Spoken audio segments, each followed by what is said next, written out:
Next ఒకసారి అమరావతికి వద్దాం.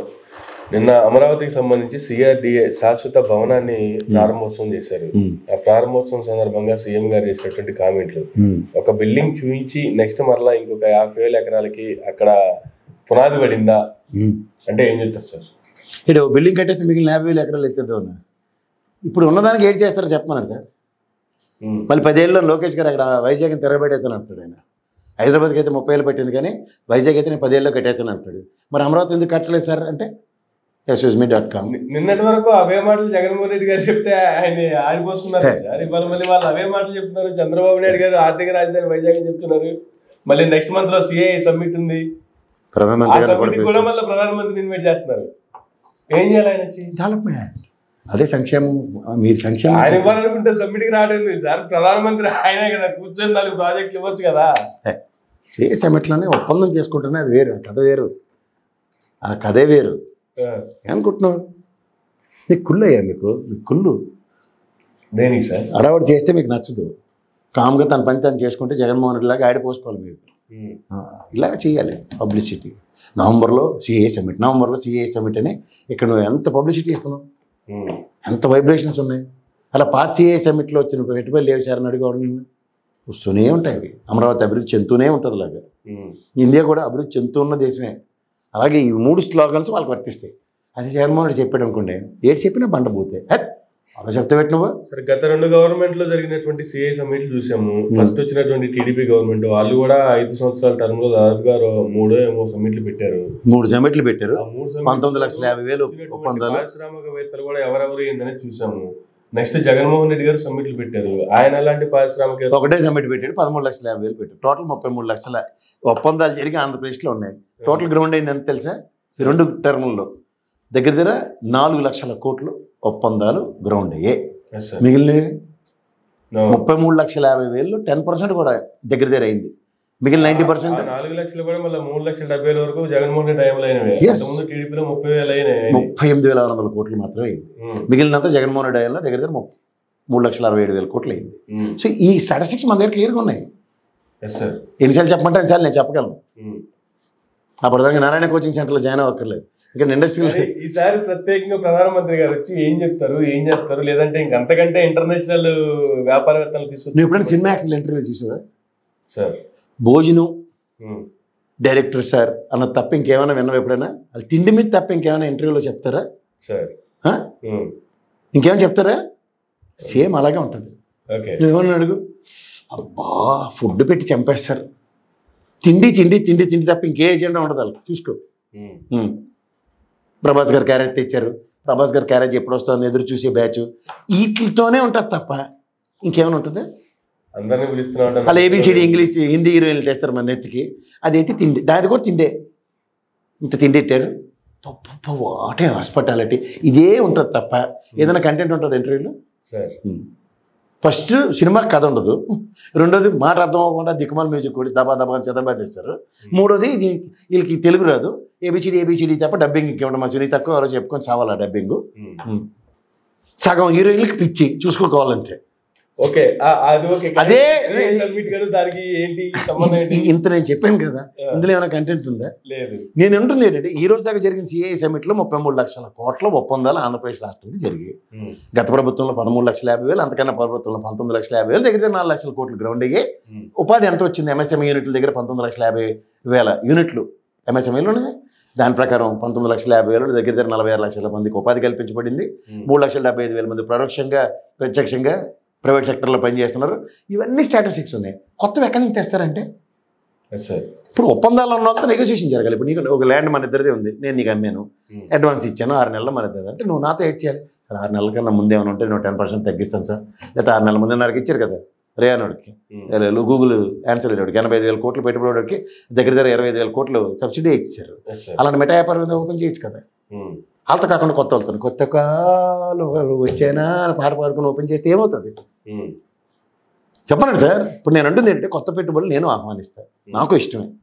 ఒక పెద్ద పెద్ద సమ్మిట్లు జరగాలి. సమ్మిట్ల సారాంశం ఇది. నెక్స్ట్ ఒక సెట్ ఆఫ్ డెలిగేషన్ దీని మీద 24/7 పనిచేస్తుంది. ఎక్కడైనా కనబడిందా? జరగాలి కదా. సార్ మన అగ్రిమెంట్ ప్రకారం మీరు గ్రౌండ్ అవ్వాలి, లేదా so and so MSME unit, లేదా otherwise this the biggest unit which is about to come. మేమేది ప్రధానమంత్రి గారి సాక్షిగా, లేదంటే ముఖ్యమంత్రి గారి సాక్షిగా ఏం జరిగినా సరే అక్కడక్కడ లచ్చికి చీటీ సంతకు గజులు వ్యాపారం జరిగితే మనం ఏంటి చేస్తాం దానికి? అందరూ వస్తారు అడవాడు చేసుకుంటూ. అదాని వస్తాడు, అంబానీ వస్తాడు, ఆ అంబానీకి తీరిక లేకపోతే కొడుకు వస్తాడు, అదానికి తీరిక లేకపోతే మేనవాళ్ళు వస్తాడు. ఇవన్నీ మేము చూస్తున్న కథలే కదా. మళ్ళీ వచ్చాడు అదాని డేటా సెంటర్ అట. ఈ డేటా సెంటర్ కథలు ఇన్ని చెవులు తుప్పుడు ఇప్పుడు. ఈసారి వీళ్ళందరితో పని లేదు సార్. ప్రధానమంత్రి గారు వస్తే ఇంక వీళ్ళందరూ వచ్చి చేసేదే ఉంది. గుజరాత్ ముందే వస్తారు, వాళ్ళు ముందే వస్తారు, వచ్చి ఏడు చేస్తారు చెప్పను. సేమ్ అదే కదా. వస్తాయి కదా సార్. ఇప్పుడు వస్తే ఇప్పటికే ఆల్మోస్ట్ 10 లక్షల కోట్లు పెట్టుబడులు వచ్చాయి. ఏడొచ్చే 4 లక్షల కోట్లు ఉద్యోగాలు ఇచ్చారు. 4 లక్షల కోట్లు ఉద్యోగాలు, 4 లక్షల ఉద్యోగాలు ఇచ్చారు కదా.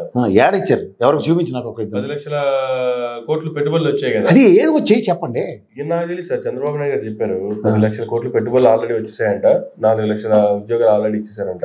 ఇప్పుడు నేను రేవంత్ రెడ్డి గారితో ఒక ఒప్పందం జరిగింది, చూసారు కదా. అది వాళ్ళు 7,000 మందికి ఎంప్లాయ్మెంట్ క్రియేట్ చేయడానికి, that's what the negotiations with respect to chief minister. Span of no time ground అవడానికి జరుగుతుంది. ఆడది ఒకటి ఒప్పందం చూపించండి ఆంధ్రప్రదేశ్లో. ఒక ఉదంతం చెప్పండి. టీసీఎస్ వాళ్ళకి ల్యాండ్ ఇచ్చారు, కాగ్నిజెంట్ వాళ్ళకి ల్యాండ్ ఇచ్చారు.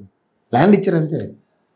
మహిత భూమి పూజలు, శిలాపలకాలు. ఇంతకన్నా 14-19లో చిప్ యూనిట్లు ఎన్ని ఇచ్చారు? కొండలంతా రుషికొండ కొండలని చిప్ యూనిట్లే. ఒక కాంపౌండ్ వాళ్ళు కట్టింది, ఒక బిల్డింగ్ కట్టింది. ఇలాంటివన్నీ నాకు ఉన్నాయి కనపడుతుంది. విప్రోడ్తో అయితే బిల్డింగ్ కట్టారు. వైజాగ్ సిఐ సమ్మిట్ ఓకే, ఇదంతా బాగానే ఉంది. ఏమొస్తే ఏం తీసుకెళ్తారు పక్కన పెడితే రుషికొండ దగ్గరికి వచ్చాయంట. ఒకసారి రుషికొండ భవనాలు కూడా ఏదో ప్రైవేట్ వాళ్ళకి అప్పు చెప్తారని టాక్ కొత్తగా ఏడు చేస్తారు. వీళ్ళ ఉన్నప్పుడు జగన్మోహన్ రెడ్డి గారు లాడ్ కోసం కట్టుకున్నాడు ఇవన్నీ చెప్పారు కదా. మరి కానీ ప్రియులకి ఇచ్చేస్తారు. ఇదేనే ఒప్పుకున్నారు కదా ఫస్ట్. అది జగన్మోహన్ రెడ్డి ఆస్తి కాదు, ప్రభుత్వ ఆస్తి ఒప్పుకున్నట్టే కదా. ఒప్పుకున్నట్టే. ఆయన అన్నిటికీ ఆయన 5 సంవత్సరాలు ఆయన పనికి క్లీన్ చిట్ ఇవ్వడానికి వచ్చింది గవర్నమెంట్. అంతకన్నా ఇంకెట్లేదు. దానికి పవన్ కళ్యాణ్ బ్రాండ్ అంబాసిడర్. చిన్నపిల్లలు చేసి పిల్లి మెల్ల గంట కట్టే ఆయనకే కడతాను ప్రతిదీ. రంగుల దగ్గర నుంచి అన్ని చూస్తున్నాం. చేస్తారు ప్రైవేట్కి. అలా కాదు, ఆదాయం వెతుక్కునే మార్గమే. ఏముంది, నేను ఎప్పటి నుంచి చెప్తాను కదా. ఫలక్నామా ప్యాలెస్ లాగా తాజ్ వాళ్ళకి ఇవ్వండి. కన్సల్టేట్ అమౌంట్ ఎంత ఇస్తారు కనుక్కోండి. ఫలక్నామా ప్యాలెస్ తాజ్ గ్రూప్ వల్ల మెయింటైన్ చేస్తున్నారు కదా. సేమ్ అదే ప్యాలెస్ని మెయింటైన్ చేయమని చెప్పండి. తప్పే ఉంది దాంట్లో. మీకు ఎలాగో లొంగట్లేదు, మీకు చేత కాదు కూడా. దాంట్లో సంపద ఎలా సృష్టిస్తారో అర్థం కావట్లేదు మీకు. చెప్తాను కదా, తాజ్ వాళ్ళని పిలిచి ఫలక్నామా ప్యాలెస్కి జీటుగా దీనికి అన్ని హంగులు ఉన్నాయి, నాకు ఇంత రెవెన్యూ కావాలి, 60-40యా, 30-70యా, 50-50యా చెప్పండి. అన్ని అంగులు ఉన్నాయని చెప్పేదానికంటే ముందే ఈ బిల్డింగ్లు బాగాలేవు, కాలిపోతున్నాయి, వర్షం వస్తే కురిసిపోతుంది చెప్పి చిన్నపిల్లలకి తెలియదు. వాళ్ళని పట్టించుకోక చిన్నపిల్లలకి పాపం అమాయకంగా టాస్క్ ఇస్తే వెళ్ళేవాళ్ళు. ఆయనకన్నా ముందు ఆయన క్లీన్ చేసేది జర్మన్ టెక్నాలజీ, జపాన్ టెక్నాలజీ, భూకంపాలు, ప్రపంచం తెరబడిపోయింది, దీనికి ఏట్ అవుతుందని చెప్పి క్లీన్ చిట్ ఇచ్చింది చంద్రబాబు నాయుడు గారు. ఇచ్చిన తర్వాత అలాంటి క్లీన్ చిట్లు ఇచ్చిన తర్వాత కూడా అది కూలిపోయింది నీళ్ళుగానే అంటే ఎట్లా గారినట్టు. మరి అదే చిన్నపిల్లల శాడీలు చెప్పినట్టే ఉంటుంది. చూడు మీ ఫ్రెండ్ చూడు ఎంత మంచోడు, వాడు చక్కగా ఎలా చదువుకుంటాడు చూడు. నెక్స్ట్ డే వచ్చి మీకు డేట్ చెప్తే నీకు శాడీ నాన్నాడు. ఇవాళ ముక్కుశివుడు తుడుచుకోకుండా వచ్చాడు, టీచర్ బాగా తిట్టింది, హోంవర్క్ చేశాడా అని నాన్న అడగడు. ముక్కుశివుడు ఏంట్రా, అదేంట్రా రుమాలు పెట్టలేదు అలా అమ్మ అని టాపిక్ డైవర్ట్ అయిపోతుంది. అదే ముఖ్యుడు చదివితే ఏంద్రా ఇక్కడ క్లాస్ ఫస్ట్ వచ్చింది, ఎయిట్ వచ్చింది ఆ టాపిక్ మీద ఎక్స్టెండ్ చేయి, బుడ్డోడు కోడి పెట్టలే దొరుకుతుంది. ఇదనమాట లాజిక్. అందుకని ఇంకేట్లేదు సార్. సార్ ఫైనల్గా అమరావతి గురించి మాట్లాడుకుంటే ఏం చెప్తారు సార్? ఇందులో మాట్లాడుకోవడానికి ఏం లేదండి. అమాయకుడైనా శ్రవణం నలిగిపోతుండ్రు. ఈ నారాయణ గారికి ప్రతిదీ వ్యాపార దృక్పథం. రియల్ ఎస్టేట్కి ఈయనకి అసలు దీంట్లో తెలివితేటలు లేవు. అండర్లైన్ చేసుకోండి. ఇక ఉంటే ఫస్ట్ వాళ్ళు గేమింగ్ ఎలా ఉండాలంటే ఖాళీగా ఉన్న వెళ్ళి మురళీమోహన్ తీసుకొచ్చి ఒక 100-200 కోట్లు ఇన్వెస్ట్ చేయించగలగాలి అక్కడ. ఏది గవర్నమెంట్ పరంగా ఒక యాక్షన్ పెడుతున్నాం ఇవన్నీ చెప్తారు కదా పెట్టగలరు. ఇదేదో డబ్బులు తీసుకొచ్చి ఫస్ట్ ఆడ పెడితే అట్రాక్టివ్ మూడ్ క్రియేట్ అవుతుంది. అమ్మ ఏదో అవుతుందని ఇంకోళ్ళు 2-3 ఎవరో సరదా పడతారు. ఓ ప్రెస్టేజ్ గ్రూప్ కూడా లేకపోతే మా చిన్నజీఆర్ గారు ఆశీర్వాదాలు పొందిన కొన్ని గ్రూపులు ఉన్నాయండి, వాళ్ళు కూడా టెంప్ట్ అవుతారు. అప్పుడు ఏమవుతుంది, క్యాష్ కనబడుతుంది. గవర్నమెంట్ ఎక్స్చెక్కర్కి 1000 కోట్లు 500 కోట్లు 10 ఎకరాలు లేదా 2000 ఎకరాలతో వచ్చాయి అన్న అజంప్షన్ కనుక క్రియేట్ అయితే ఆటోమేటిక్గా ఎన్హాన్స్ అవుతుంది. అది వీళ్ళకి తెలివితేటలు లేవు. ఎందుకంటే వీళ్ళ వాళ్ళు బాగుపడిపోవాలి, మిగిలిన అందరూ బెచ్చేటాడుకోవాలి. ఈ కాన్సెప్ట్లో మురళీమోహన్ ఇలాంటి వాళ్ళని కెలకపోతే ఎక్కడ వ్యాపారం అవుతుంది? వీళ్ళన్నీ గోపెట్టలో కూర్చొని ఇంట్లో తడిగొట్టేసుకుని మరి డబ్బులు ఎవరి దగ్గర ఉన్నాయి? మళ్ళీ నన్ను కలిగితే నా దగ్గర రేటు ఉన్నాయి, నీదే రేటు ఉంది. మనం అంతా ఒట్టిపోయిన ఆవులు బ్యాచ్ మంది. నిజమైన నిండు కొండలాట వాళ్ళు అస్సలు కెలుక్కోవట్లేదు. ఎందుకు? అప్పుడు నీకు అన్నీ జరిగిపోవాలంటే ఎలా జరుగుతాయి? మొదట్లో నువ్వు అమరావతి అనగానే గాలి కబుర్లు అని చెప్తే పటపటపట టెంప్ట్ అయిపోయారు. కాబట్టి అక్కడ కళ్ళ ముందు 34 ఎకరాలు ఇచ్చిన రైతులు కోడిపెట్టల్లో దొరికి కనబడుతున్నారు. అక్కడ పక్కడు ఎలా టెంప్ట్ అవుతాడు? వాడికి ల్యాండ్ ఇవ్వలే, వాడికి సీడ్ క్యాపిటల్ రోడ్డు కట్టి ప్రభుత్వ పరంగా ఇలా ప్రపంచం తెరబెట్టేస్తాం అన్నది లేదు. ఇన్ఫ్రాస్ట్రక్చర్కి ప్రభుత్వ కమిట్మెంట్స్ కనబడట్లే. ఇవన్నీ కనబడినప్పుడు పక్కడు ఏం చేస్తాడు? నాది ఎందుకు బీడు పెట్టుకోను, నా పొలం నాదే ఉంటే నా కూతురికి పెళ్ళికో లేకపోతే నా కొడుకు చదువుకో దీనికి తన కట్టుకున్న రూపాయి అర్థం తెచ్చుకోవచ్చు. కానీ చంద్రబాబు నాయుడు గారు డైరెక్ట్గా చెప్తున్నారు సార్, మీరు ఇంకా రైతులుగానే ఉండిపోతాము, ఇలాగే ఉండిపోతాము, ఇక్కడ ఆగిపోతాము అంటే కాదు. మీరు ప్రతి ఇంట్లో నుంచి, నేను రాష్ట్రం మొత్తం కూడా ప్రతి ఇంట్లో నుంచి ఒక ఎంటర్‌ప్రెన్యూర్ రావాలి. వచ్చారు కదా, అది ఫస్ట్ అమరావతి నుంచి స్టార్ట్ అవ్వాలి. మొలకల చెరువు బ్రాండ్ అంబాసిడర్స్ అందరూ వచ్చారు కదా. నియోజకవర్గంకి 1000 ఎంటర్‌ప్రెన్యూర్స్ ఉన్నారు. What nonsense you are talking? That's happening.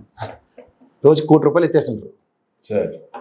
So ఇప్పుడు అది అమరావతి కూడా రావాలని చంద్రబాబు నాయుడు ఇండైరెక్ట్ గా చెప్పారు. ఒరిజినల్గా చెప్పిన ఎంటర్‌ప్రెన్యూర్స్ వేరు, ఇప్పుడు ఎంటర్‌ప్రెన్యూర్స్ ఈ విధంగా ఉన్నప్పుడు ఎవరికి నమ్మకం ఉంటుంది? అదే నా కొడుకు ఇలా తయారైన లేని పని బాధ ఆలోచిస్తుందా ఏ తెల్లైనా? అదే ఇప్పుడు ఉన్న క్లిష్ట పరిస్థితి. అందుకని వెళ్ళారు. కానీ ఇంకో 50,000 ఎకరాలు కావాలి కావాలి కావాలి. ఎందుకు దాని మీద స్టిక్ అయి ఉన్నారు. ఎందుకు టాస్క్ కూడా నిన్న 3 కప్పు చెప్పారు, ఎమ్మెల్యే గారికి, మినిస్టర్ గారికి, కేంద్ర మంత్రి గారికి, ఎంపీ గారికి. అసలు ఎంపీ గారిని పెమసాని గారికి తీసి పాపం సార్, అమాయకుడు. ఎంపీ ఆయనే అమాయకుడు సార్.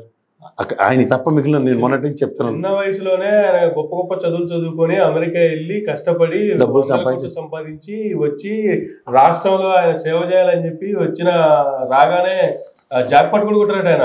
అసలు రావడం ఫస్ట్ టైం ఎంపీ అవ్వడం, ఎంపీ అవగానే కేంద్ర మంత్రి అవ్వడం, అసలు మీ అదృష్టం ఇదేం చెప్పుకొచ్చారు చంద్రబాబు నాయుడు గారు. అవునండి, ఆయన అదృష్టం, ఆయన అదృష్టం కాదు, అలాంటి ఆయన ఉంటాం ఆ ప్రాంత ప్రజల అదృష్టం అంట.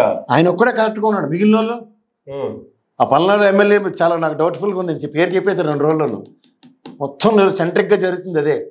అక్కడ దాన్ని వదిలేసి జోగి రమేష్ మీద ఎందుకు పడ్డారు అన్నది మళ్ళీ ప్రశ్న. పెమ్మసాని గారు చాలా క్లీన్ చిట్ మనిషి ఆయన. I appreciate that gentlemen because is gentlemen. కానీ జెంటిల్మెన్ అండర్లో జరుగుతున్న ఆయనకి తెలియకుండా సేకర దెబ్బ వ్యాపారం ఎవరు చేస్తున్నారు పల్నాడు నుంచి అన్నది నాకు ఖచ్చితమైన ఫెయిలర్ ఉంది. గోవా కంటైనర్లు వస్తున్నాయి, మొలకల చెరువు బ్రాండ్ ఒకటి 48 కోట్రలు అమ్మారు. ఎంత 5,250 కోట్లు అన్యాక్రాంతం అయింది. ఇది ఈ స్కీమ్లో స్టార్ట్ చేసిన మొన్న ఏప్రిల్లో ఉంటాయి కదా సార్. స్టార్ట్ చేసిన మొన్న ఏప్రిల్లో ఉంటాయి కదా. అవునండి, ఆయన చెప్తున్నాడు జనార్దన్ రావు గారు. ఏప్రిల్లో ఫోన్ చేశారట రమ్మని.